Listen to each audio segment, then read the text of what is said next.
Monsieur Amédée Nganga, bonjour plutôt et puis merci de nous avoir accepté chaud. Merci et bonjour Monsieur Kodia. C'est un plaisir de vous recevoir chez moi pour cette émission qui va concerner un certain nombre de questions et des éclaircissements sur ces questions-là. Je ne peux que vous remercier de vous être déplacé pour cette émission. Donc le plaisir est pour moi.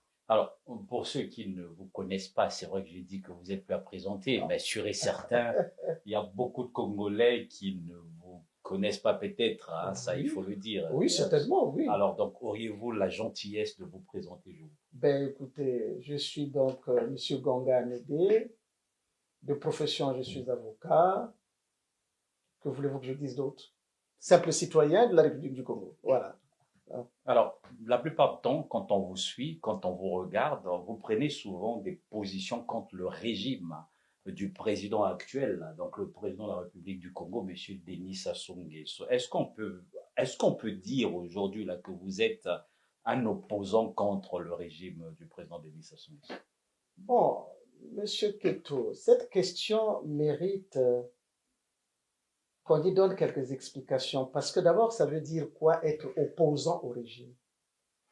Alors, je vais aller sur deux démarches simples. La première, c'est que pour être opposant à un régime, faut-il encore que ce régime ait des idées?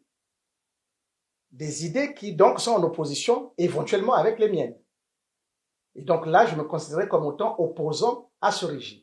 Or, ce régime n'a pas d'idée. Si ce régime n'a pas d'idée, je ne vois pas pour quelle raison est-ce que moi, je prendrais mes idées pour les opposer à un système qui n'a pas d'idée, mais qui n'a comme idée que le crime. Donc, si ce régime n'est qu'un régime criminel, je ne vois pas comment je m'opposerais à un régime qui est criminel. Or, face à un régime criminel, la vraie opposition, c'est la loi.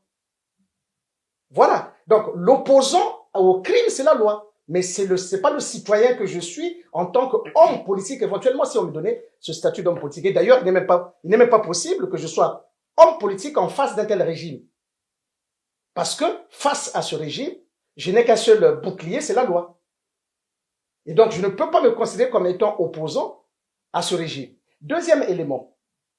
Vous savez que la seule constitution qui a institué l'opposition, c'est la Constitution de 92. On ne peut se réclamer d'être opposant à un régime que si l'on relève des institutions de 92. Or, après 92, à partir de 97, il n'y a plus eu de démocratie, du moins la Constitution qui consacre et le principe de l'opposition et le principe de l'alternance. Ce n'est que dans un régime, dans un système démocratique de l'alternance où on accepte la bataille des idées. Et d'ailleurs, vous verrez que la seule opposition qui a dû exister, c'est entre 92 et 97. Après, ça disparaît. Donc, si je comprends bien, on pourrait dire, selon vous dire que après là, il n'y a plus l'opposition, il n'y a pas d'opposition au pouvoir de Denis Sassou Nguesso. Non, à moins mais que... je reviens sur ma question. Vous avez dit que vous n'êtes pas un opposant, mais est-ce que vous pouvez confirmer et dire là que vous opposez pas au régime du président Denis Sassou Nguesso? Parce que vous critiquez, c'est ça aussi s'opposer. Lorsque les choses se passent au niveau du pays avec ce gouvernement de Colini Makosso et le président de la République, on vous voit souvent dans des réseaux, même parfois dans des médias, en train de critiquer ce pouvoir. Quand vous critiquez ce pouvoir, quelque part, vous, comme je disais, vous n'êtes pas à présenter, vous devenez aussi un opposant. Vous critiquez, vous n'aimez pas ce que ce pouvoir fait auprès de la population congolaise, pour dire tout simplement auprès de la société congolaise. Vous critiquez ce pouvoir ou pas? Est-ce que vous critiquez pas ce pouvoir? Non, je crois qu'il faut faire une nuance dans la critique. Moi, je n'ai pas besoin de critiquer ce régime qui n'est qu'un régime criminel.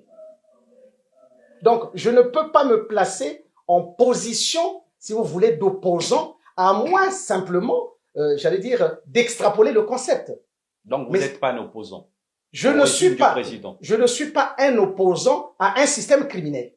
Parce que la vraie opposition, c'est la loi qui le fait. On n'oppose pas le crime à la politique, mais on oppose le crime à la loi. Donc, si les gens... Parce que, regardez, quelles sont les idées que déverse ou qu'affirme, ou du moins que soutient ce régime? Quelles sont les idées? Parce que l'opposition, c'est entre idées. Hein?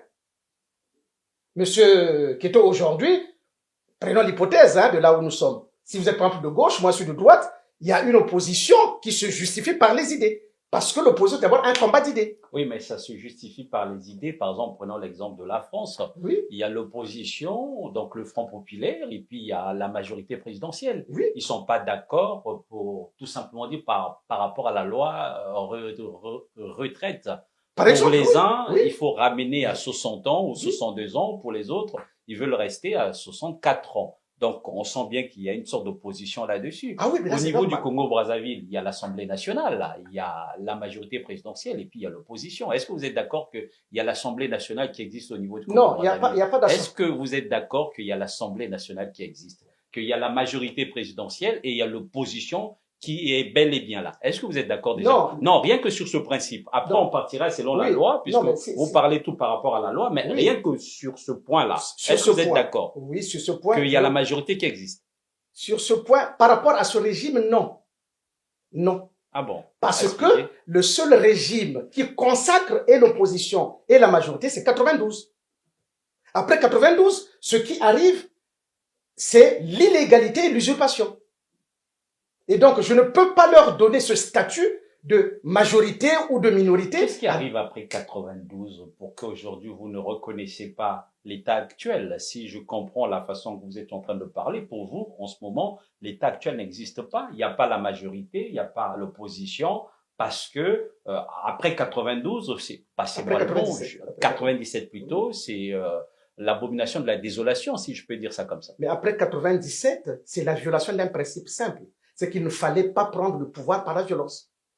Alors, monsieur... Et ça devient de l'usurpation. Donc, tout ce qui suit après 97 n'est que de l'usurpation et de l'illégalité. Alors, donc, voilà. Et donc, ils n'auront pas le bénéfice d'un chèque en blanc en moi pour pouvoir dire que ça fait partie de l'opposition ou pas. Pour moi, c'est une association des criminels. Voilà pourquoi vous affirmez, hein, oui, c'est vous qui affirmez cela, que Denis Sassou Nguesso doit être arrêté. Oui. Est-ce que pensez-vous que cela est réaliste ou c'est une simple revendication, je dirais, politique, alors que vous ne faites même pas de la politique? Monsieur Keto, c'est une très très bonne question. Effectivement, vous m'avez suivi il y a peu et je vais le réitérer devant votre média. Sassou doit être arrêté. Maintenant, comme j'ai dit, il ne peut pas être arrêté. D'ailleurs, votre question sous-entend cela, puisque vous considérez que ça ne serait que une demande politique. Non. Pourquoi monsieur Sassou doit être arrêté? Monsieur Sassou n'a jamais contesté à ce jour. Il ne conteste pas le fait qu'effectivement c'est un criminel. Et ni le PCT, ni la force publique, personne... Attendez, monsieur Keto, c'est important. Personne n'a jamais considéré que monsieur Sassou n'était pas un criminel. Personne n'est venu contester le caractère criminel de monsieur Sassou. Et de toute façon, les démonstrations sont telles qu'il est impossible, puisque même lui-même n'ignore pas que c'est un criminel. Maintenant, la question de savoir, puisqu'on doit l'arrêter. Rappelez-vous que j'ai fait la démonstration que, aujourd'hui, la force publique, si la force publique fait partie des institutions de la République, je parle bien des institutions de la République, mais la force publique n'a pas le choix que d'arrêter un criminel, puisque, logiquement, la fonction principale de la force publique, c'est d'abord d'arrêter les criminels. Pourquoi on doit les arrêter? Mais parce qu'ils portent atteinte à l'ordre public et du moins au vivre ensemble. Le crime ne fait pas partie du vivre ensemble. Le crime fait partie de l'exclusion du vivre ensemble. Et donc, à cette question, monsieur Sassou, s'il abuse et use des institutions pour pouvoir tribaliser le régime, à telle enseigne que lorsqu'il commet les crimes, au lieu que la force publique soit celle de la République pour pouvoir l'arrêter, mais elle devient une force publique au service de la tribu, en ce moment-là, la question que vous posez vaut son pesant d'or, puisqu'effectivement, l'appartenance à cette tribu qui considère que les crimes commis par Sassou ne sont nullement recevables quant à l'arrestation, puisqu'il ne considère pas comme étant des crimes. Mais pourquoi vous parlez de cette tribu? Il n'y a pas que cette tribu qui dirige le pays au jour d'aujourd'hui. Il n'y a pas que cette tribu. Et puis vous parlez de monsieur le président de la République, monsieur Sassou, en tant que criminel et qui devait être arrêté. Pensez-vous que c'est un criminel, monsieur Sassou? Est-ce que vous avez des preuves palpables aujourd'hui qui peuvent démontrer que le président de la République actuelle, c'est un criminel? Est-ce que vous avez des preuves palpables? Est-ce que vous avez déjà porté plainte pour que M. Sassou puisse un jour se retrouver devant le tribunal. Est-ce que vous avez des preuves? Monsieur Keto, je crois que sur la question de savoir si Sassou est un criminel, je vous regarde dans les yeux et je regarde le public pour dire, rappelez-vous, il y a une phrase que je reprends souvent et que je vais reprendre devant vous, celle qui consiste à dire, Monsieur Keto, je suis l'un des rares, sinon le seul, à être rentré au cœur de la centrale nucléaire du système criminel de Sassou. Donc, à votre question, je vous dirais simplement que si M. Sassou estime qu'il n'en est pas un, qu'il dépose plainte contre moi. Mais pourquoi vous ne déposez pas plainte contre lui? Mais moi, j'ai déjà déposé plainte contre lui. C'est ça le problème, c'est que j'ai déjà déposé plainte contre lui. Dans l'affaire des explosions de Pila. Tout le monde le sait. Il ne s'est jamais présenté devant la justice. Pourquoi? Simplement parce que il a abusé des institutions qui doivent le protéger et il fait quoi? Il le nomme à des postes où la force publique doit avoir la force pour arrêter les criminels. Il nomme les gens de sa tribu pour que ceux-ci ne puissent pas l'arrêter en contrepartie des avantages. Mais je vais vous dire, mais la question... il n'y a pas que les gens de sa tribu dans les postes stratégiques concernant le pays, ceux qui assument les responsabilités. Bon, c'est pas grave, monsieur. Non, mais je vous pose la question. Il y a pas. Non, mais je vais y aller là. Je vais y aller. Est-ce que vous pouvez répondre à la question? Vous reconnaissez quand même qu'il n'y a pas que les gens de monsieur Sassou qui assument les postes stratégiques. Il n'y a que eux. Non, mais vous pouvez pas le dire. Non, mais je vous le dis. Chef d'état-major. Oui. Il est d'où? Allez-y, c'est vous. D'accord. La gendarmerie. Pour ne prendre que les têtes des trois forces publiques. La police, la gendarmerie et l'armée. Si vous me dites qu'il y a quelqu'un qui est de la tribu du Sud, à vous de me faire la démonstration du contraire. Maintenant, est-ce que ça veut dire, parce qu'ils sont de cette tribu-là, qu'ils ne sont pas capables d'arrêter M. Sassou? Je dis non. Là, c'est pas vrai. Ce n'est pas leur appartenance à cette tribu qui fait que celui-ci ou ceux-ci, ou la force publique du moins, ne peut pas arrêter M. Sassou. Parce qu'il relève ses corps, la force publique, elle est d'abord une force publique de la République. Sauf à détourner sa fonction. Vous voyez? Si la fonction n'est pas détournée, en ce moment-là, il n'y a aucun doute que cette force publique va l'arrêter. Donc, peu importe que ceci ou que celle-ci soit entre les mains de telle tribu plutôt que telle autre, c'est pas ça le plus important. Le plus important, c'est est-ce qu'ils assument la fonction pour laquelle ils occupent ces fonctions-là et la fonction fondamentale de la force publique dans un pays où l'on parle de la République. Voilà la problématique. Voilà pourquoi je dis aujourd'hui, vous devez reconnaître, et je le dis encore avec force, que si la force publique, quelle que soit l'appartenance, se met à arrêter Sassou au regard des crimes qui ne sont plus contestés, qu'il a eu à commettre, je peux vous dire que nous aurons fait un bond en avant.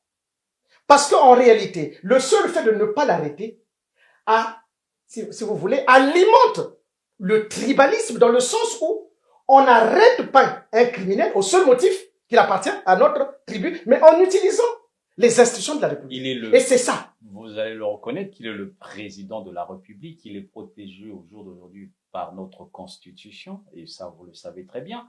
Et puis concernant, pour arrêter par exemple M. Sassou, concernant les crimes que vous êtes en train de parler, vous conviendrez avec moi qu'il n'est pas le seul responsable, et s'il y avait crime, bien sûr, tous ceux qui ont dirigé ce pays-là d'une manière ou d'une autre, ils ont une part de responsabilité par rapport à ce qui s'est passé au pays que vous connaissez très bien. Vous ne pouvez pas seulement accuser une seule personne. Oui, c'est vrai, le président de la République, il est le chef de la nation, mais c'est qu'il n'est pas seul dans cette histoire que vous êtes en train de parler au jour d'aujourd'hui. Monsieur Keto. Est-ce qu'il est le seul responsable du mal du Congo? Oui. Est-ce qu'il est le seul responsable? Ah bon? Oui. Pensez qu'il est le seul responsable? Oui. Okay. Je vous le dis ouvertement, oui. Et je peux vous faire la démonstration. Allez-y. Alors, regardez. Je prends seulement un repère qui est les années 77. Et je vais avec le crime de Mariam Wabi. Le crime que lui a perpétré. Je le dis encore, le crime que lui a perpétré. Ce n'est pas quelqu'un d'autre, c'est lui. Et vous prenez ce crime-là. Il n'est pas le responsable de la mort de Mariam Wabi. Donc vous êtes en train de dire devant le peuple congolais que c'est le président actuel qui a perpétré le crime de Mariam Wabi. Je le répète. Je le répète. Voilà pourquoi je vous dis, je suis la seule personne aujourd'hui, face à Sassou, qui ne peut pas discuter avec moi. Et Sassou ne peut même pas essayer de m'affronter. Vous voyez? Parce que je l'ai vaincu sur tout le système qu'il a mis en place. Et donc, je répète encore. L'assassinat de Marie Ngouabi, c'est Sassou. Je le répète, hein, parce qu'il ne faut pas que les gens... Ah non, c'est Sassou. Je le redis encore. Maintenant, s'il veut contester, il dépose plainte contre moi. C'est pas un problème. Vous prenez la situation de l'assassinat de Marie Ngouabi. Je passe.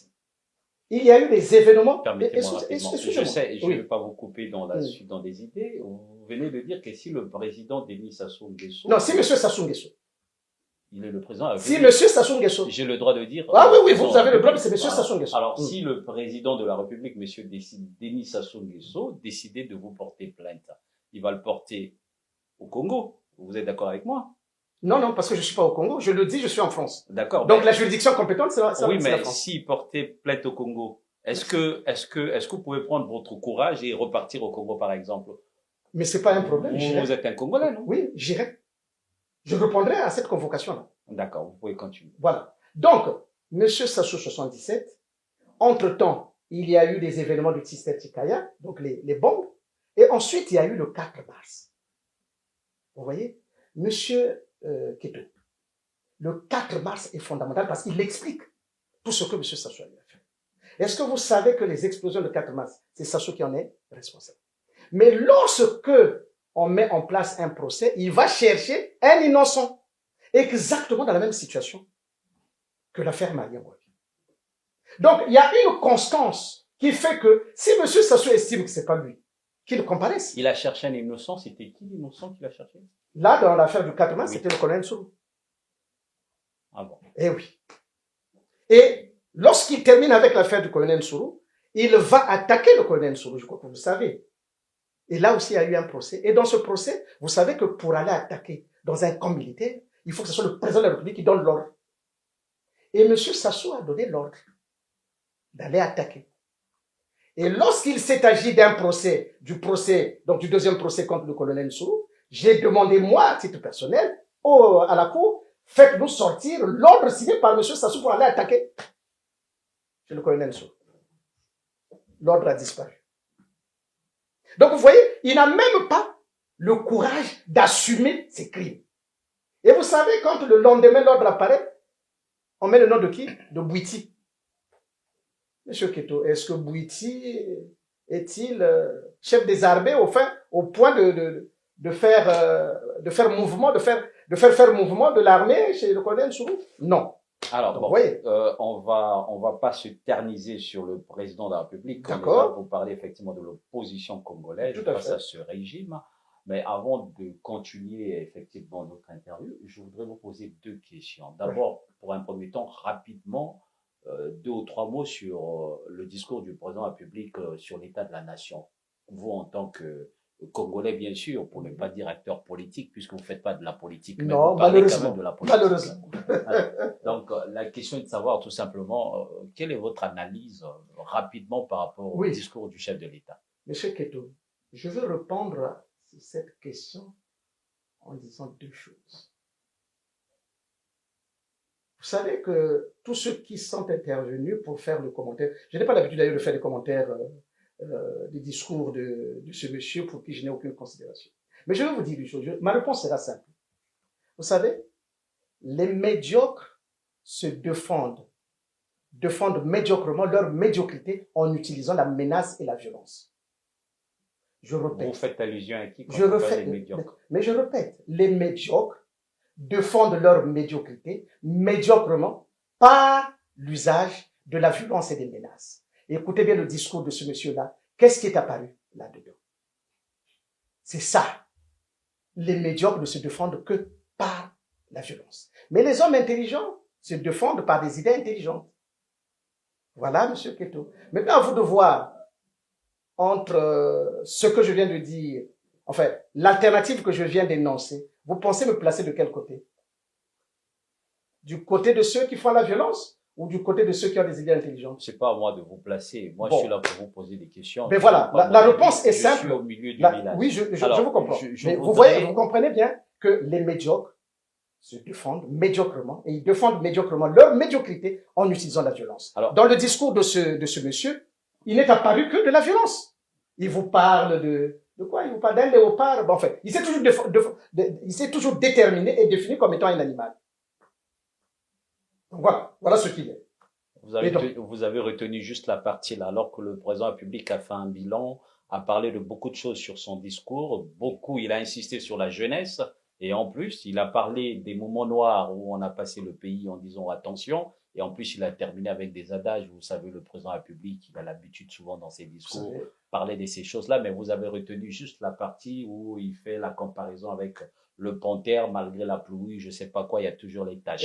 Est-ce que vous avez vraiment suivi le discours du président? Ça donne l'impression comme si vous n'avez pas suivi le discours du président. Vous savez, vous avez juste entendu parler. Non, j'ai pas entendu parler. J'ai suivi quelques extraits, mais je peux vous dire, je vous l'avoue, que ça m'intéresse pas de l'écouter. Parce que le bilan qu'il aurait pu donner, c'est le bilan des nombres de massacres qu'il a eu à faire.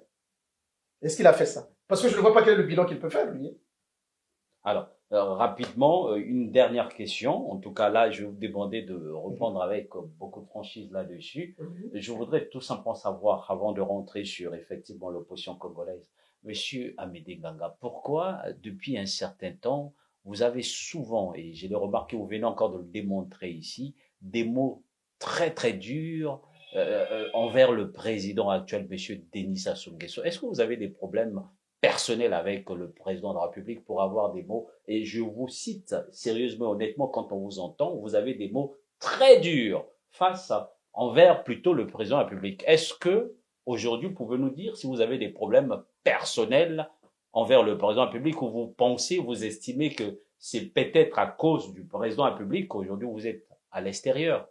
Est-ce que vous pensez que le président de la République vous a appris quelque chose? Aujourd'hui, vous devez peut-être être quelque part dans ce pays qui est la République du Congo, assumer par rapport à vos capacités intellectuelles et toutes vos valeurs que vous avez, mais aujourd'hui vous vous retrouvez à l'extérieur, immigré, passez-moi le mot. Est-ce que à cause de tout ça, ce qui fait qu'aujourd'hui, quand on vous entend parler comme si vous avez une sorte de rancune, vous avez des mots très très durs, hein, je vous le dis, quand il s'agit de parler du président de la République. Bon, Monsieur Keto, je suis content que vous me posez cette question. Vous dites que j'ai des mots durs. Laissez-moi sourire, Monsieur Keto. Est-ce que mes mots qui sont plus durs le sont moins que les crimes qu'il a eu à commettre? Voilà la réponse. Est-ce que si mes mots sont durs, ils sont plus durs que les crimes qu'il a eu à commettre? Vous voyez, il n'y a aucune comparaison à faire. Non, je n'en veux pas à cette personne, étant entendu que c'est un minable criminel.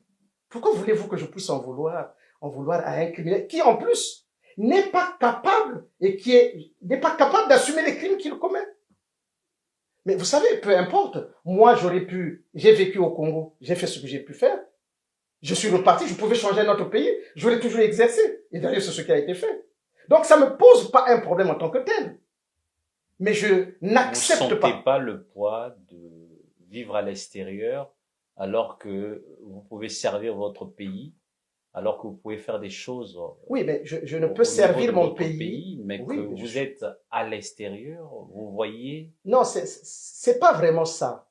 Parce que je peux servir mon pays où que je suis. Aujourd'hui, au moment où vous m'interrogez, je suis en train de servir mon pays parce que je suis en train de donner la lumière au peuple congolais pour qu'il constate que véritablement, nous avons à la tête de notre État un criminel qui ne devait pas l'être. C'est ça la problématique. Donc, que je sois au Congo, que je ne sois pas, et d'ailleurs, puisque j'ai été au Congo, mais j'ai été au service des Congolais. Et je leur ai montré de quoi est-ce qu'on était capable.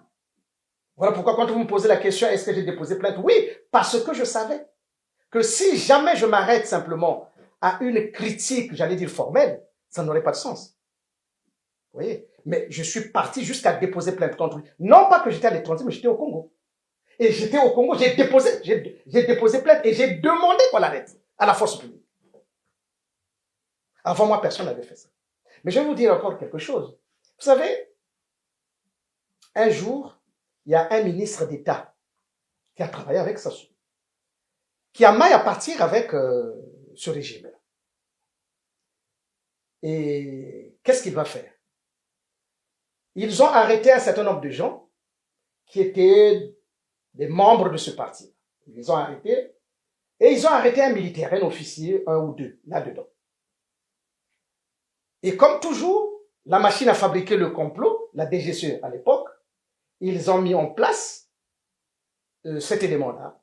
Et donc, il fallait chercher qui était le bouc émissaire à qui l'on devait faire peser ce fameux coup d'État. D'accord? Et donc, la tête de ce ministre d'État était mise à prix pour l'intégrer dans ce coup. Vous savez que un jour, il reçoit la convocation pour qu'il aille à la sécurité d'État. Ce ministre d'État. Il appelle des avocats, on est nombreux, et il nous expose, écoutez, demain je suis convoqué à la DGCE. Une partie de mes confrères pensaient qu'il était bien qu'on l'accompagne. Mais moi j'avais hésité, je dis, mais vous savez, si vous rentrez là, vous n'êtes que des avocats, vous n'avez pas de armes. Maintenant, si on vous fait sortir, vous ferez quoi? Le client restera, mais vous ne pouvez rien faire. Vous savez ce que j'ai fait, monsieur Keto? J'ai pris ma plume, j'ai fait la démonstration que la personne qui était convoquée n'était en rien, sujet d'une quelconque information judiciaire. Et donc, il ne se rendrait pas à la sécurité d'État. Et c'est ce qui a été fait. On a envoyé la lettre. Et c'était qui la personne? Non, je ne peux pas vous dire. Bon, vous êtes courageux, vous parlez non. de monsieur Sassou et vous c'est pas important, ça c'est pas important. Mais ceux qui savent, ceux qui peuvent lire entre les lettres peuvent savoir de qui il s'agit. C'était un ancien ministre d'État. Alors, donc, une dernière question rapidement. Est-ce que d'une manière ou d'une autre, lorsque vous étiez au Congo, vous avez travaillé avec monsieur Sassou? Mais je ne le connais même pas. Je ne le connais pas. Vous n'avez jamais travaillé avec monsieur je Sassou, ne le connais ni pas. avec ses collaborateurs? Je ne le connais pas. Donc, je ne pouvais pas travailler avec lui. Alors, monsieur... Mais lui non plus ne me connaît pas. Peut-être qu'il me connaît maintenant par rapport à tout ce que j'ai eu à faire. Effectivement, il sait que si aujourd'hui il va aller en prison, ça sera Maître Ganga. Voilà. Est-ce que vous savez qu'il risque d'être candidat en 2026? Donc, c'est pas aujourd'hui qu'il va aller en prison.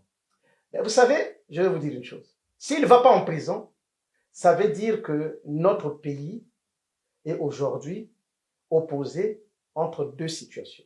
L'État tribal et la République. C'est tout. Mais pourquoi vous parlez de l'État tribal? J'arrive pas à comprendre. Pensez qu'aujourd'hui, le Congo, c'est un pays tribal? Non, l'État tribal et le pays, c'est pas la même chose. Oui. L'État tribal, c'est les institutions. L'État congolais, c'est un État tribal. C'est un État tribal parce que il n'arrête pas les criminels. Voilà. Parce que la fonction d'un président de la République, vous demanderez partout, hein, la fonction d'un président, c'est pas de tuer les gens. Hein. Alors, monsieur Amédée Nganga, on va laisser le président de la République dans son coin. On va parler de l'opposition congolaise face au régime de Dédi Sassou Nguesso. Monsieur Amédée Nganga, vous avez pris l'initiative d'une rencontre entre originaires du pôle. Je me demande si vous n'êtes pas tribal aussi. Vous avez pris l'initiative d'une rencontre entre les originaires du pôle, avec des figures qu'on connaît hein, sur la place de Paris, que c'est des gens que vous connaissez très bien, Monsieur Vadou et Monsieur Filature par exemple. J'ai envie de savoir, pourquoi pas les téléspectateurs, quel était effectivement l'objectif de cette rencontre. Bon, vous savez, je vais vous dire une chose. Vous avez dit, est-ce que en faisant ça, c'était pas du tribalisme? C'est pas du tribalisme. Je vais vous expliquer. Pourquoi seulement les originaires du pôle? Mais je vais vous expliquer. Vous savez, tout mon cursus n'a été qu'un cursus de refus des crimes et des injustices. J'ai été enseignant universitaire. Vous pouvez demander à tous mes étudiants. Ils vous diront que j'ai jamais été injuste avec qui que ce soit. Mais pourquoi le pôle? Pourquoi se concentrer sur le pôle? Mais attendez, j'arrive. Et ce combat-là, cette lutte-là, se révèle à un autre niveau. J'ai défendu le colonel Sou. Il n'est pas du pôle. Et je vous dis qu'au prix de ma vie, je dis au prix de ma vie, j'étais prêt pour la défense de ce monsieur. Donc on ne peut pas me suspecter d'un seul iota d'être tribaliste. Mais oui, mais pourquoi attendez, non, mais je viens là, je vais répondre à votre question, rassurez-vous. Vraiment, j'ai envie de savoir. Oui, mais vous allez le savoir. De la même façon, quand il y a eu les explosions de Mpila, J'ai fait la démonstration que ces explosions de Mpila, c'était M. Sassou qui l'avait fait. Et j'ai demandé même à tous ceux qui étaient préjudiciés par ces exactions, par ces événements-là, de déposer plainte et de dire que nous demandons l'audition de Maître Gang. Est-ce qu'au Congo, vous avez déjà entendu quelqu'un dire ça? Donc, c'est pas ma petite personne, modestement, qu'on peut impliquer dans le tribalisme. Ça sert à rien du tout. Mais maintenant, s'agissant du pool, que je sois du pool, c'est peut-être un hasard. Alors, les crimes qu'a subi le pool, moi, Maître Ganga, je ne dois pas me lever. Non, mais je vous parle pas des crimes. Ah non, mais je connais, mais pourquoi seulement les gens que vous avez rentré en contact, les gens que vous avez pu rentrer en contact avec, c'est des gens du pool? Pourquoi seulement le pool? Alors qu'en France ici, on trouve tout le monde, les gens du pôle, les gens du nord, sud, est, et puis non, mais parce qu'il y a eu une question. Est-ce que vous ramenez pas le tribalisme en Occident et plus particulièrement en France? Non, c'est pas ramener le tribalisme que de dire que cette région-là subit des crimes. En tant qu'avocat, je pense que c'est mon droit d'expliquer aux gens qu'on ne peut plus accepter ça.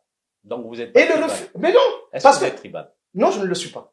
La preuve, comme je vous ai dit, j'ai défendu. Même les couillous, je l'ai défendu. L'affaire Mariam Gouabi aujourd'hui, si ça revient à la surface, c'est Maître Ganga. Parce que Mariam Gouabi est du pool. Non. Les événements de 97, c'est moi qui, aujourd'hui, ai donné la meilleure explication sur ce qui s'est passé. Et notamment lorsque M. Sassou dit, on est venu me réveiller. Vous croyez que c'est normal de faire comme ça? Mais j'ai fait la démonstration que, en réalité, M. Sassou était l'objet d'une interpellation après avoir fait les actes qu'il a eu à commettre à Ouando. Et là, je suis tribaliste. Non, je suis un républicain. Et donc, toutes les régions, par exemple, j'ai expliqué au plateau, les originaires du plateau Batéké, pour leur dire que c'est Sassou qui a assassiné Marcel Sow. Et je l'ai défendu. Et même si c'était à refaire, je le referai. Alors, vous voyez, on ne peut pas permettre, monsieur Pidon, excusez-moi, on ne peut pas permettre à un individu, fût-il le président de la République, si tant est qu'il est président de la République, et qu'il appartienne à un groupe, parce que de toute façon, au Congo, c'est tout à fait normal, quand quelqu'un va diriger, il appartiendra toujours à un groupe. Mais le plus important, c'est d'accepter les institutions de la République, telles que nous les avons voulues. D'accord? Or, en ne faisant pas ainsi, il y a quelqu'un qui use des institutions de la République pour commencer à tuer les membres des autres communautés. C'est inacceptable. C'est inacceptable. Vous voyez? Est-ce que vous comprenez ça?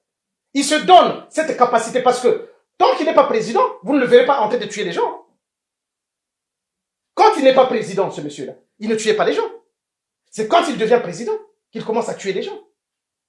D'accord? Donc, en faisant cela, il est en train d'assassiner les membres des autres communautés. Maintenant, puisque vous êtes pluricommunautaire et que vous assassinez les membres des autres communautés, qu'est-ce qui va se passer, d'après vous? Ce serait la guerre. Et c'est ce que nous vivons. Alors que nous pouvons simplement respecter les institutions. Monsieur Amédine Ganga, je pensais qu'on a assez, depuis qu'on a commencé, on ne parle que de Monsieur Sassou. Non, mais je vous ai donné, je vous ai donné un élément. Je sens que vous êtes obstiné. Vous, le nom du président Denis Sassou Nguesso, pour vous, c'est comme un cauchemar, en fait. Non, c'est pas un cauchemar. Vous ne pouvez pas faire un commentaire sans parler de Denis Sassou Nguesso. Je vous parle des originaires du pôle que vous avez reçu. Je vous ai posé la question. Si mais je reviens là-dessus. Pourquoi? Mais pourquoi vous ramenez toujours le monsieur? Mais c'est parce que la question des crimes au pôle le rejoint. Oui, mais il n'y a pas que les crimes au pôle. Il y a eu également dans le Nord. Vous êtes au courant. Attendez. Est-ce que parce qu'il y a eu des crimes au Nord, les gens du pôle ne doivent pas ça? Non, mais pas du tout. C'est pas ça ce que je suis en train de dire. Donc, on s'est compris. Pas du tout. Donc, on s'est compris. Oui, tout à Ce n'est pas parce que ailleurs il y a eu des crimes et parce qu'ils n'en parlent pas que le pôle doit se taire pour ne pas en parler. Non, il n'y a aucune relation là. Le pôle a le droit, mais alors le droit d'émettre et de refuser les crimes et éventuellement de déposer plainte contre ce monsieur-là. Et les autres aussi, s'ils ont subi la même chose, ils doivent le faire. Vous n'avez pas répondu à ma question. Mais si, j'ai répondu à votre question. Pourquoi seulement appeler M. Vadou et M. Filature? Non, mais vous n'avez pas répondu à cette question. D'accord, c'était sur les personnes. Tout à fait. Non, mais j'ai pas compris ça comme ça. Moi, je pensais simplement que c'est la question du pool. Non, M. Vadou, M. Filature, c'est un De toute façon, c'était pas eux qui étaient convoqués en tant que tels. C'est un ensemble des gens qui se sont réunis, qui ont appelé. Même moi, j'ai été appelé. Ces gens-là se sont retrouvés là-dedans et ils ont voulu en savoir un peu plus sur la quintessence des crimes au pool. Alors, monsieur Midengaga, on a commencé l'émission. Enfin, apparemment, vous n'êtes pas l'opposition. Vous n'êtes pas un opposant politique comme Tchatchi Mabiala. Et les autres, pour ne pas citer tous ceux qu'on connaît. Tchatchi Mabiala est opposant. Hein? Enfin, je suis en train de dire, il est reconnu en tant que chef de l'opposition, chef de file de l'opposition. Ah bon. Il y a tout ce monde-là, Clément Mirassa, les Gavé et j'en passe. Vous n'êtes pas l'opposition, mais vous faites quand même de la politique. Vous discutez, vous parlez de l'état du pays. Je voudrais quand même savoir, vous en tant qu'observateur politique, bien sûr, surtout pas l'opposition, quand vous regardez l'opposition congolaise, on peut aujourd'hui dire que l'opposition congolaise existe-t-elle encore ou cette opposition est simplement divisée et affaiblie? Bon, Monsieur Kito, votre question elle est superbe et elle mérite effectivement qu'on se la pose. Est-ce que y a-t-il une opposition?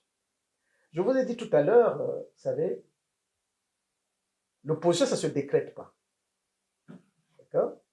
Et quand on veut appartenir à une opposition, ça ne peut être qu'une position des idées.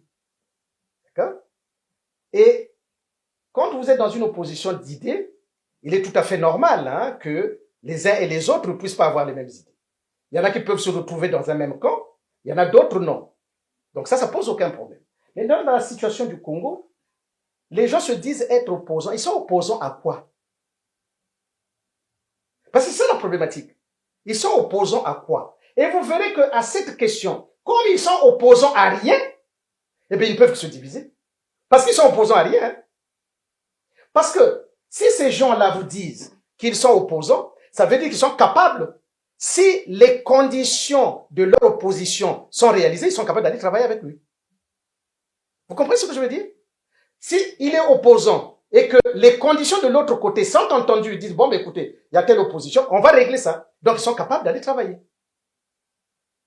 Le rôle de l'opposition, c'est quoi? Être opposant, ça ne veut pas dire seulement s'opposer tout le temps. On peut aussi essayer de travailler avec la majorité. D'ailleurs, c'est ce qu'on est en train de voir ici en France. On a vu ça en France. C'est ce que je dis. Donc, vous voyez, il y a quand même... C'est pas la même chose. Ben oui, mais bien sûr. C'est que d'un côté, ceux qui prétendent être opposants, qu'ils vous disent, ils sont opposants à quoi? Parce que ça n'est qu'un criminel. Voilà.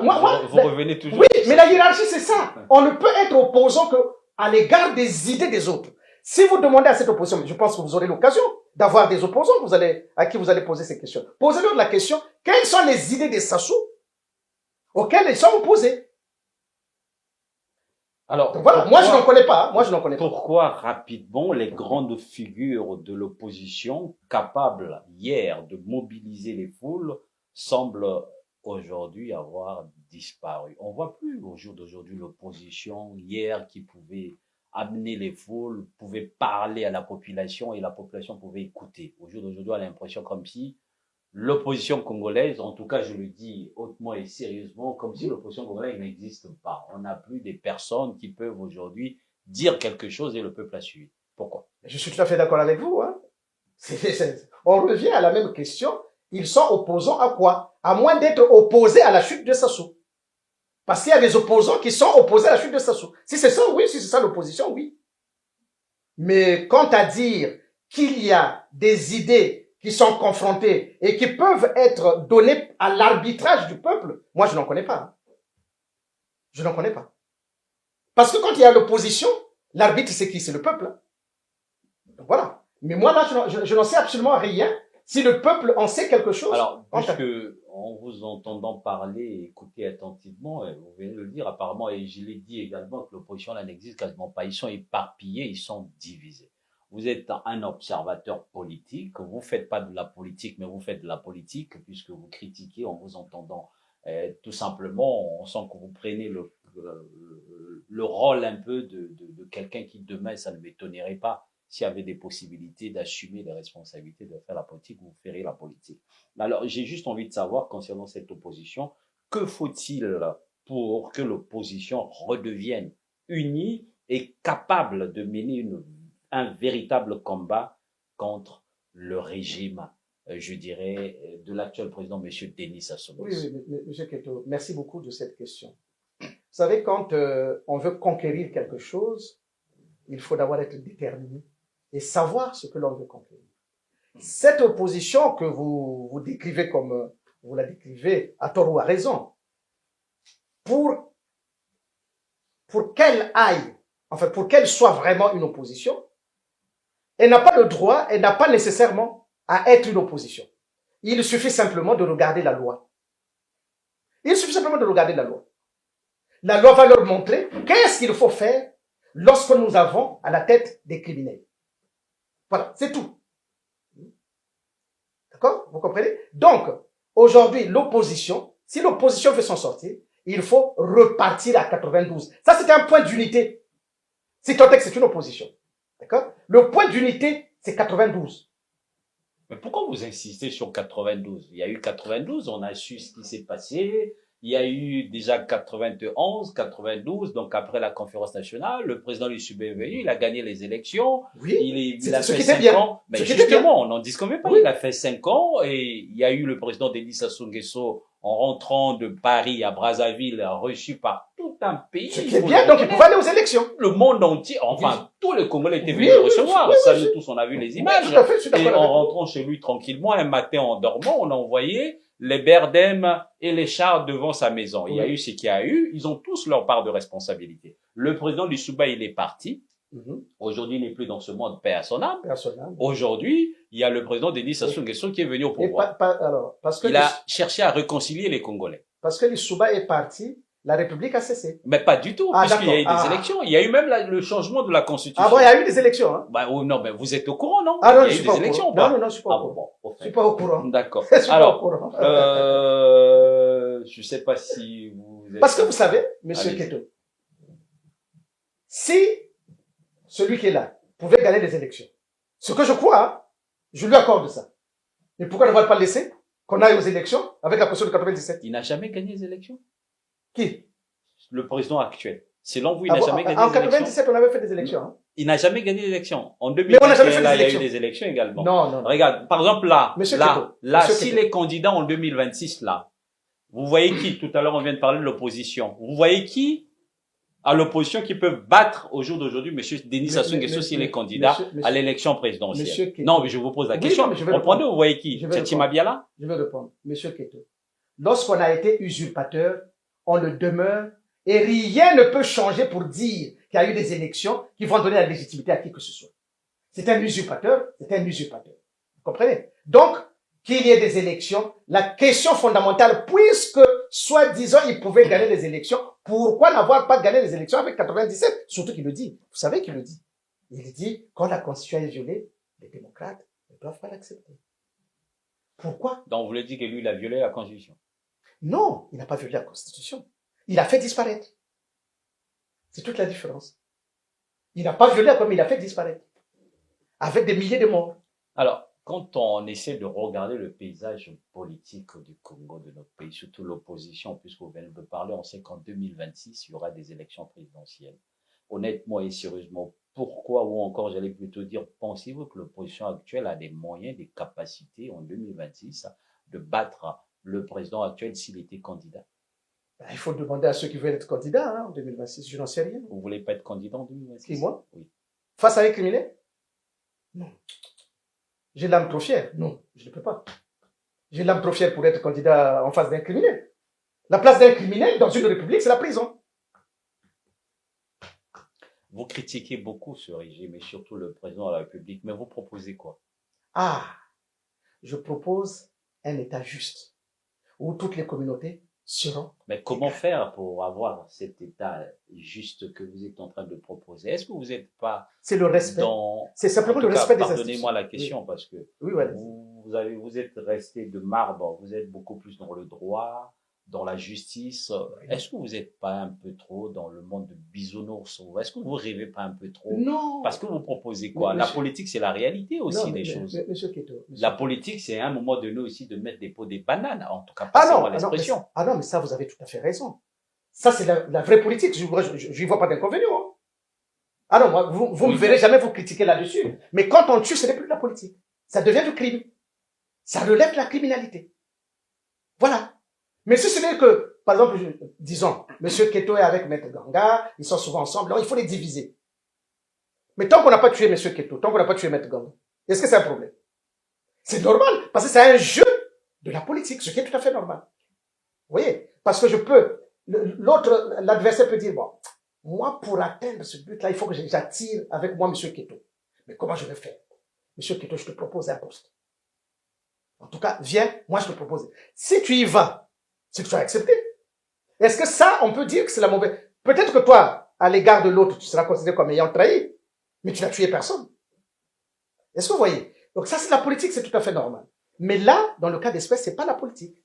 Alors, on venait de le dire, on venait de le confirmer, c'est des plus à démontrer que l'opposition est divisée. Chacun dans son petit coin. On sait qu'en 2026, et bientôt, il y aura les élections. Qu'est-ce que vous, en tant qu'observateur politique, ne plus à présenter un avocat célèbre sur la place de Brazzaville, s'il faut dire les choses ici, mais sur la place de Paris, on ne sait pas parce qu'on vous a jamais vu plaider efficacement. C'est pas important. Mais bon, là n'est pas le problème. Qu'est-ce que vous pouvez dire à cette opposition pour que demain, cette opposition soit vraiment une vraie opposition? Non, mais s'ils veulent se constituer en opposition, la première chose, c'est d'abord repartir vers la Constitution de 92.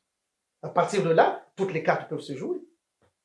Parce que nous avons en face de nous quelqu'un qui ne relève pas de la République. Mais est-ce que au jour d'aujourd'hui, vous l'observez à distance que le peuple congolais ne fait plus confiance à l'opposition même? C'est-à-dire que les deux bords, que ce soit la majorité présidentielle avec le président actuel, parce qu'on sait que les gens souffrent en ce moment, et même l'opposition, le peuple pouvait compter, on voit, il n'y a rien qui sort de l'horizon, si on peut parler ainsi. Le peuple est fatigué même de cette opposition.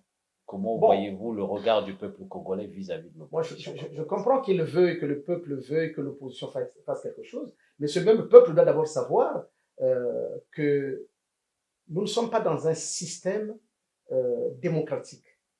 D'accord? Donc, le peuple doit prendre aussi à bras-le-corps ce combat-là qui ne doit pas être simplement et exclusivement d'une prétendue opposition. Le peuple doit se lever parce que lorsque vous regardez toutes ces constitutions-là, c'est la question que je voulais poser. Quel sacrifice le peuple doit faire, accepter par exemple, pour que le changement devienne, je dirais, possible? Mais dans toutes les constitutions, il a indiqué que le pouvoir appartient au peuple. Donc ça... Le pouvoir du peuple, pour le peuple, rien que pour le peuple. Donc, c'est au peuple de prendre ses responsabilités s'il considère Quel genre de responsabilité le peuple peut prendre au jour d'aujourd'hui? Non, je crois que il ne me revient pas d'indiquer ce qu'ils doivent faire.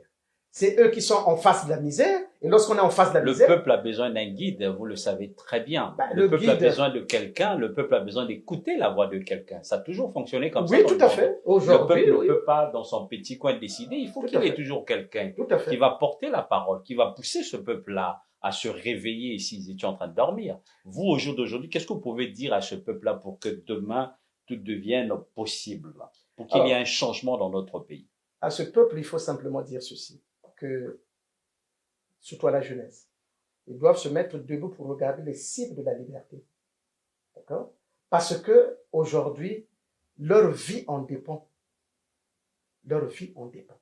Donc, s'ils considèrent qu'il y a une fatalité au crime, ils vont s'asservir. Mais s'ils considèrent qu'il n'y a pas une fatalité au crime, eh bien, ils savent ce qu'il y a lieu de faire. Et aujourd'hui, je pense qu'ils ont en face, ou en tout cas, ou derrière, ou devant eux, un maître Ganga qui est capable d'affronter ce régime. Ce que j'ai déjà fait quand j'étais au Congo. Donc, vous voulez affronter ce régime? Ce régime n'est qu'un régime criminel. Est-ce que vous voulez affronter ce régime? Oui. Est-ce que vous seriez candidat en 2026? Candidat, non. Je ne peux pas être candidat en 2026. Impossible, parce que je ne peux pas être candidat face à un criminel. Alors, vous avez parlé de la jeunesse. Est-ce que vous savez que le président de la République avait déclaré l'année 2024 qui va prolonger 2025-2026, l'année de la jeunesse? Donc, le président a fixé des objectifs avec son gouvernement pour que les jeunes puissent se retrouver en 2025-2026. Est-ce que pensez-vous que la jeunesse congolaise va vous écouter alors qu'ils ont écouté que le président de la République leur a promis que 2024 qui vient de se terminer, bien sûr, mais surtout 2025 sera leur année? Vous savez, M. Keto, La question de la jeunesse, elle est complexe parce que je ne sais pas qui est jeune et qui ne l'est pas. Vous savez que lorsque, je reviendrai encore là-dessus, lorsque Sassou commet ses crimes en 77, il y avait des jeunes. Hein? Et quand il est arrivé en 90, il y avait aussi des jeunes, mais qui sont devenus des vieux. Ces mêmes jeunes reviennent avec 2012 par exemple, jusqu'à maintenant. C'est-à-dire que ces jeunes-là sont déjà vieux pour vivre les mêmes misères que ce monsieur a commencé à faire depuis fort longtemps jusqu'à eux. Vous comprenez? Donc, du coup, c'est pourquoi ils ne doivent pas se tromper à considérer qu'ils sont jeunes. Non, parce qu'ils vivent déjà ce que les anciens ont vécu. Et donc, en ne regardant pas le passé, ils n'ont pas la clé de l'avenir. Vous comprenez? Ils doivent regarder le passé pour connaître la clé de l'avenir. Donc, ces jeunes-là, et aujourd'hui, j'irai encore plus loin, M. Keto. Vous voyez qu'on est en train de nommer des officiers, non? Vous avez vu, non? Bon, je ne rentrerai pas dans... Mais ces officiers de la force publique sont en train de nommer. Avant eux, il y en avait d'autres, non? Là, il y a des nouveaux qui arrivent. Ces nouveaux-là sont les futurs bourreaux de leurs enfants, quand eux seront déjà devenus vieux. Donc, ce sont leurs enfants qui vont être les victimes des bourreaux que M. Sassou est en train de mettre en place. De sorte que la qualité de la jeunesse presque n'existe pas. Parce que quand on est jeune, on est déjà vieux, puisque nous vivons exactement les mêmes martyrs que ce monsieur a fait vivre à leurs parents. Voilà là où nous en sommes. On va aller doucement, mais sûrement peut-être vers la fin de notre émission. J'ai une question sur l'opposition, je reviens sur ça, parce que je n'étais pas convaincu. Je voudrais que vous puissiez répondre directement et honnêtement à la population congolaise. Est-ce qu'au jour d'aujourd'hui, quand on regarde, puisque vous venez de décrire un peu l'opposition congolaise, un peu divisée, un peu désordonnée, on a même le chef de file de l'opposition qui a été nommé par le gouvernement de la République, est-ce que l'opposition congolaise au jour d'aujourd'hui, sérieusement et honnêtement, ne joue pas le rôle du pouvoir en place? Bon, je serais mal placé pour faire un tel procès et éventuellement tirer une présomption de ce que vous dites. Déjà, je ne sais pas s'il y a cette opposition. Parce que faut-il encore qu'il y ait des gens qui se déclarent de l'opposition? Mais Tchatchi Mabiala, vous ne le reconnaissez pas en tant que chef de file de l'opposition? Tchatchi Mabiala est de l'opposition. Non, mais est-ce que vous ne le reconnaissez pas en tant que chef de file d'opposition? Non, non, je le reconnais comme étant collaborateur de Sassou. Vous connaissez qui en tant que quelqu'un de l'opposition, selon vous? À Brazza? Oui. Non, je n'en connais pas. Il n'y a personne, hein? Non, non, je n'en connais pas. Donc, il n'y a pas d'opposition à Brazzaville. Il n'y a pas d'opposition. Et d'ailleurs, est-ce qu'elle est d'abord légale, l'opposition là-bas? Est-ce que c'est régulier, c'est légal d'avoir une opposition? Amédée Nganga, aujourd'hui, beaucoup vous perçoivent comme un acteur engagé, peut-être pas politique, mais moi je sais que vous faites de la politique. Quelles sont vos véritables ambitions sur le plan politique, sérieusement? Et cette question, permettez-moi, je vais regarder mon objectif et je vous demanderai en tant que l'homme du pôle de répondre en lingala. Apparemment, le lingala, c'est la langue du voyou. Est-ce que vous pouvez reprendre en lingala pour le... Bon, je répondrai en français, puis je reviendrai en lingala. Donc après, je reviendrai en lingala. Est-ce que vous pouvez reprendre en lingala? Ben, posez-moi la question en lingala. Non, je vous pose en français et puis je vous demande de reprendre en lingala. Non, mais posez-moi la question pour le parallélisme. Posez-moi la question en lingala. Répondez en français. Ben voilà. Non, ce que je veux dire, c'est que le Congo mérite un traitement, un mieux traitement, j'allais dire, parce que vous ne vous rendez pas compte de la richesse qu'il y a d'être sur un territoire pluricommunautaire. Vous savez, je vais vous dire une chose. Je vais peut-être choquer. Moi, j'ai eu mon père vit encore. Il était syndicaliste. Et un jour, le patronat, donc au CFCO, voulait radier quelques salariés. Et parmi ces salariés, il y avait quelqu'un qui revenait de l'autre côté. Mais mon père ne le connaissait pas. Mon père ne le connaissait pas. Et il s'est battu pour que lui ne soit pas radié. Et ça a marché. Mais mon père, ni le monsieur, ni mon père ne se connaissaient pas. Mais ce monsieur, un jour, va être informé par un syndicaliste. Il dit, oh, monsieur Intel, je ne donne pas le nom, monsieur Intel, Mais est-ce que vous connaissez M. Ganga? On dit non, non. Mais ce M. Ganga-là s'est battu pour vous. Sinon, votre dossier, c'était... Je dis, ah bon? Longtemps après, ils vont se retrouver sur un même lieu de travail. Mon père était chef, lui, il était adjoint, et ils en ont parlé. Et ça crée des liens. De sorte que moi, avec cette famille-là, c'est devenu ma famille. Vous voyez? C'est devenu ma famille. Donc, la question, c'est, il y a une richesse à être ensemble. Et ceci n'est possible que par le respect des règles. Si nous mettons ensemble des règles, je vous assure, vous verrez que je ne verrai plus M. Keto en tant que Keto, je ne verrai Keto en tant que citoyen. Et c'est à cela, voilà pourquoi vous voyez bien que j'ai un idéal, celui de la révolution par le droit. Parce qu'il n'y a que le droit qui peut nous sortir de cette situation, aussi bien du tribalisme, de l'agressivité, des inégalités, des injustices. À partir du moment où nous avons adhéré à la règle commune, parce que c'est cela, la règle commune. C'est pas la règle particulière, mais la règle commune. Elle va nous permettre de vivre en paix, mais avec aisance. Je peux vous assurer. Et le tribalisme ne peut pas affronter la loi. La loi est plus forte que le tribalisme. Vous reprenez toujours pas ma question. C'est ce que je viens de vous dire. Quelles sont vos véritables ambitions sur le plan politique? Sur le plan politique, je ne peux pas vous dire quelles seraient les véritables ambitions, mais vous n'en avez pas? Non, j'en ai. Vous en avez pas? Ce que je veux vous dire. Vous en avez pas? Si, j'en ai. C'est quoi? J'en ai. Allez-y. Les ambitions que j'ai, oui, c'est de sauver le pays du marasme dans lequel il est aujourd'hui. Comment vous allez faire pour sauver le pays? Par le droit? Oui. Par la révolution? La révolution par le droit. Voilà l'outil. Ah bon? Oui, oui. Et comment vous allez Et faire? vous voyez, au moins, j'ai un outil qui peut constituer ce qu'on appelle maintenant l'opposition. Est-ce que vous comprenez? C'est-à-dire que moi, en ayant comme outil la révolution par le droit, si jamais on me considère comme étant de l'opposition, les gens sauront que non, Maître Ganga, lui, sa ligne directrice, c'est la loi. Voilà. Alors, on vient de parler de l'opposition. Vous reconnaissez qu'au Congo-Brazzaville, il n'y a pas d'opposants, il n'y a pas l'opposition qui existe parce que ça n'existe pas, parce que l'État n'existe pas. Oui. En tout cas, si l'on voit. Alors, s'il fallait jouer un rôle majeur, vous, puisque vous observez tout ça, s'il fallait jouer un rôle majeur dans la reconstitution, entre guillemets, d'une opposition forte au Congo, est-ce que vous pouvez essayer de mettre votre nez, si je me permets à parler ainsi là-dedans?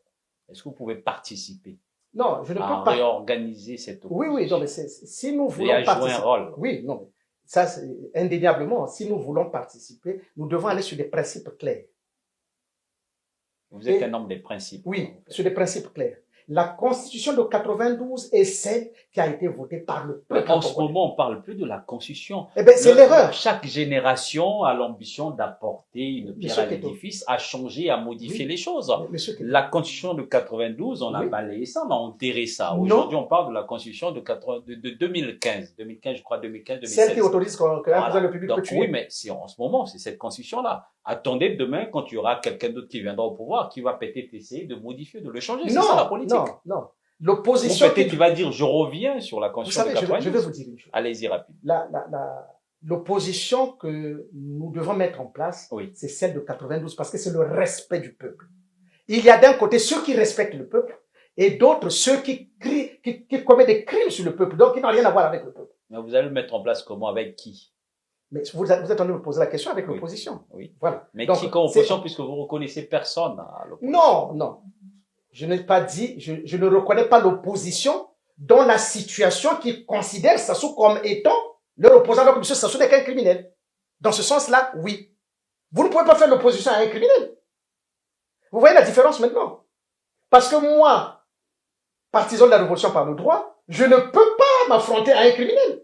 Parce que je connais quelle est la place d'un criminel dans une république. En tant que citoyen, je sais que c'est la loi qu'il faut poser. Alors, voilà. Monsieur Amédée Nganga, nous sommes arrivés au terme de notre émission. Je voudrais quand même vous poser 2 ou 3 questions là-dessus. Tout récemment, il n'y a pas si longtemps, il y a un homme d'opposition qui n'est plus à présenter, je le dis ici, je le salue en passant, qui a déclaré que le lingala était la langue des voyous. je vous pose la même question. Pensez-vous réellement que le Lingala, ceux qui parlent le Lingala, c'est des voyous? Est-ce que le Lingala, c'est la langue des voyous? Est-ce que ceux qui parlent Lingala, tous, c'est des voyous, c'est des violeurs, c'est des assassins, c'est des gens qui n'aiment pas le pays? Non, je pense que la question est fondamentale parce qu'il s'agit de la langue qui véhicule des valeurs. Parce qu'il ne faut pas prendre la langue pour simplement la langue. La langue est un véhicule de valeurs. Donc, on ne peut pas se permettre, si vous voulez, moi je ne peux pas me permettre de vous dire, ah, c'est la langue de voyou, c'est pas la langue de voyou. Non, je ne peux pas raisonner comme ça. Vous comprenez? Ce que je dis simplement, peut-être que la personne qui a émis l'idée a considéré que cette langue-là, cette langue véhicule en fonction d'un certain nombre de comportements qu'il a eu à constater. Il considère que oui. Mais peut-être que si demain, la même langue oppose d'autres comportements, peut-être qu'à ce moment-là, on dirait que non. Je reformule ma question. Est-ce que vous condamnez les propos de M. Modeste Boukadia en disant publiquement que la langue lingala, c'est la langue de voyou, ou tout simplement, vous dites autre chose? Est-ce que vous condamnez les propos de M. Boukadia? Attendez. Est-ce que vous condamnez déjà les propos de M. Boukadia? Non, mais répondez à la question. Est-ce que vous condamnez? Non, mais répondez à la question. Est-ce que vous condamnez les propos de M. Boukadia? Je ne suis pas à un procès où j'ai constaté qu'il y avait un délit qui avait été commis. Non, mais on n'est pas au tribunal, monsieur l'avocat. Est-ce que vous condamnez politiquement parlant le peuple congolais? On a 3 langues. On a le français, on a le Kituba et on a le Lingala. Le Lingala, une grande partie de la population congolaise parle Lingala. Et quand on a un acteur politique, pas les moindres, venir sur la télévision, dire que le Lingala c'est la langue de voyou, c'est pourquoi si ce pays-là ne marche pas, parce que le Lingala c'est la langue de voyou, vous en tant que l'homme de droit d'ailleurs, et en même temps observateur politique, pour ne pas dire un opposant politique, est-ce que vous condamnez les propos de M. Modeste Boukadia? Non, je ne condamne pas, mais il est libre de dire ce qu'il veut. Vous condamnez les propos? Non. Est-ce que vous encouragez ces propos? Je ne condamne pas, je n'encourage pas, mais il est libre de dire ce qu'il pense. Donc vous condamnez rien. Pour vous, c'est normal ce qu'il a dit? Je ne dis pas c'est normal. Est-ce que c'est normal? Non, mais attendez, M. Keto. M.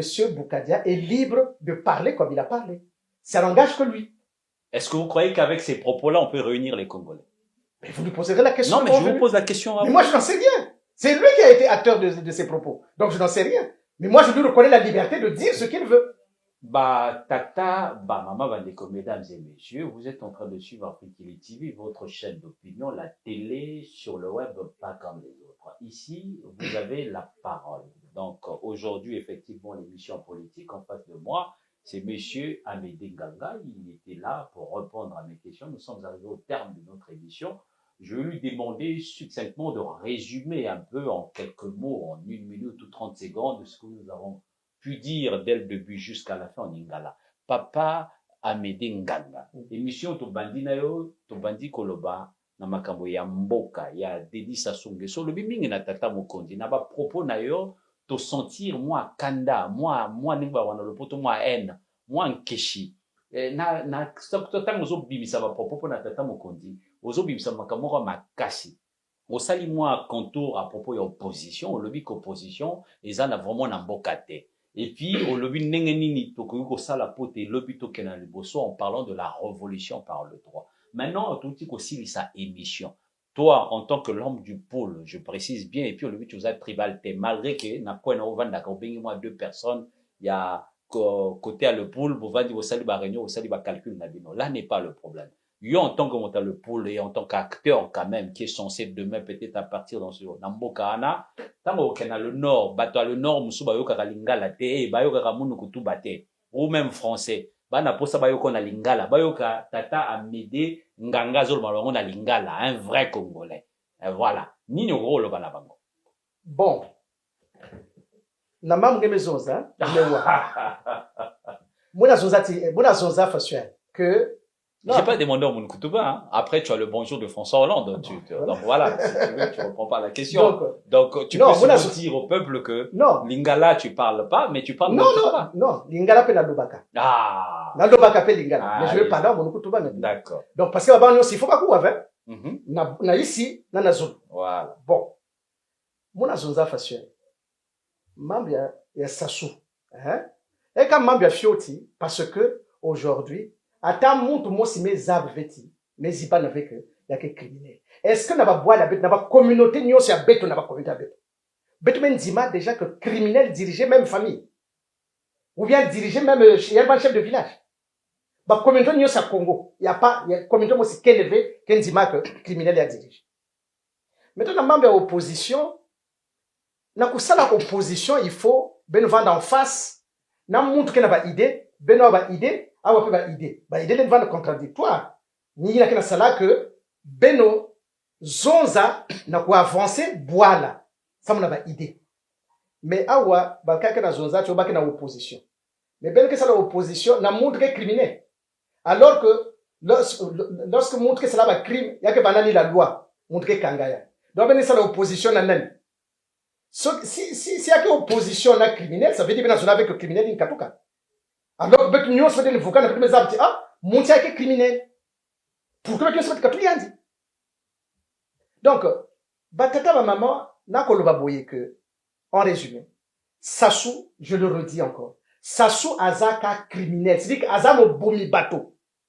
Est-ce que n'a pas communauté na bito, na communauté na biso? Ton dit makamoto a boma bateau.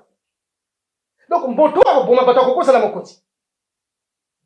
Na yebite, ngana koko lobate que epa ya ba makwa, epa ya ba mboshi, epa ya ba teke que mokonzi fwa sala ka moto a boma kabato. Waranga na boyamo. De la même façon, bateau de poule, bateau ya Niari, Bouenza, Kwilu, bakoko nzimate que mokonzi asala criminel, impossible. Donc, si dans les Kambouana biso tout oza d'accord que mokonzi, il faut pas azala ka mo bomi bateau. Donc, tout ça, il y a tout. Tout le bâtiment, mon yo, moi, no yo, quelle que soit la communauté, na yé, à cause de la momoshi, à cause de la moteke, mais ce que tu le dis, non, azama kamoma be, ako bomba baninga, makambo esili.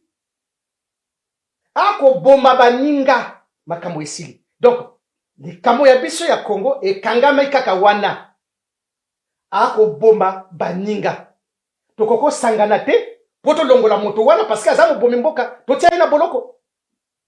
Parce que mon doigt a bon makabato. Voilà, monsieur Keto, je n'ai pas été parfait, hein. Je n'ai pas été parfait, j'imagine. Tata, maman, va déco, mesdames et messieurs. Viens le Walinga, là. Hein? Voilà. C'est pas comme, hein. Ah, le Walinga, là, alors, moi, bien, en plus. Donc, bon, nous, qui tout va encore beaucoup plus, même, bon, après, on comprend, quoi. Ah, et bah, Chinaroyaka. Donc, à Sali Bakura Walinga, là, rapidement, là, et donc, ça s'est bien passé quand même. Donc voilà. Alors, Tata Amedinganga, Tossi ici, hein. Si le président de la République décidait de réunir tous les enfants du Congo, appeler tous les enfants, laisser tout le mal qu'on a dû faire de gauche à droite pour une réconciliation vraie, vraiment vraie, quoi, sans jeu de mots, sans jouer avec les autres, est-ce que vous seriez partant si vous demandez de venir servir le Congo, par exemple? Très, très bonne question. Je n'ai pas pensé à ça et je ne suis pas sûr que un criminel aussi vertébré que lui puisse avoir une telle démarche. Ça m'étonnerait. Ça m'étonnerait. Voilà. Vous insistez. Oui, ça m'étonnerait. Vous voyez? Parce que, pourquoi je le dis? Il y a eu la conférence nationale qui l'a donné l'occasion de s'amender. S'est-il amendé? Je n'y crois pas.